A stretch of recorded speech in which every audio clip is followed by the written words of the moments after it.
Hey everybody, Corey back here with the Dental Dudes, and yes, you might have noticed I'm coming at you with what is the beginnings of a winter beard here, but unfortunately this is as good as it gets. But today wanted to give a gentle reminder as we head into December now that it's a great time to get your annual equipment maintenance scheduled with our technicians. Have them come in, take a look at your compressor, your vacuum, change any filters, O-rings, things like that, because it's expensive equipment you have in your practice, and we want to make sure that it's maintained well taken care of, and going to last you a very long time.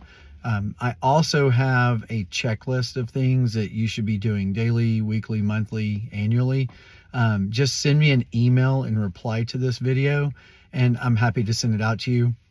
Several of you, when I go by your office, you already have it up in there anyways, and a couple of you I've already recently sent it out to, so don't worry about that. But any of you that still need it, just let me know. Happy to send it over. But just want to give that reminder, making sure, just kind of like your patients come in for their checkups, same thing for your equipment. We just want to make sure it lasts a long time. So hope you're well, and look forward to seeing you soon. Smash that like.